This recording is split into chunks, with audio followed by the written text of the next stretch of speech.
Avec qui devons-nous négocier? Ce n'est certainement pas une question futile, je suis d'accord avec vous. Bien sûr, nous sommes conscients que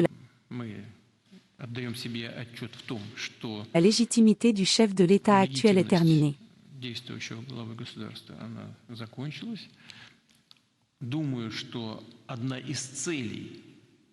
Je pense que l'un des objectifs de la conférence annoncée en Suisse est précisément de faire en sorte que le monde occidental et les sponsors du régime actuel de Kiev confirment la légitimité du dirigeant actuel en exercice ou inactif.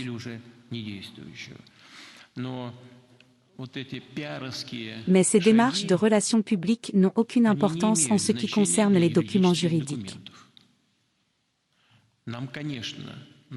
Je pars du principe que les négociations de paix doivent reprendre,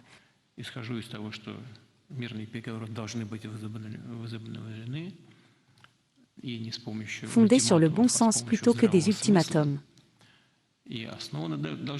Mais si nous arrivons jusque-là, nous devrons ensuite savoir avec certitude avec qui nous pourrons et devrons travailler pour parvenir à la signature de documents juridiquement contraignants.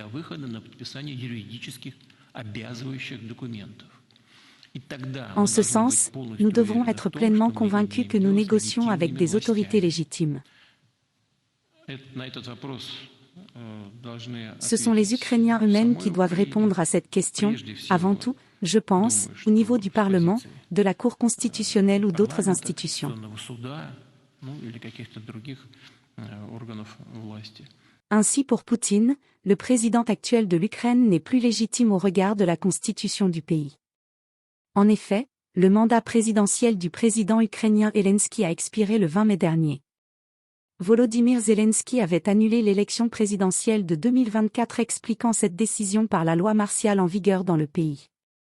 Pour signer des accords de paix, la Russie doit s'assurer qu'elle traite avec les autorités légitimes de l'Ukraine, a précisé le dirigeant russe. Selon lui, on doit rechercher une réponse à la question sur la légitimité des autorités ukrainiennes dans la constitution du pays. Moscou est prêt à poursuivre les négociations avec Kiev, mais uniquement sur la base des accords déjà conclus, a ajouté le président russe. Que pensez-vous de cette réaction de Poutine?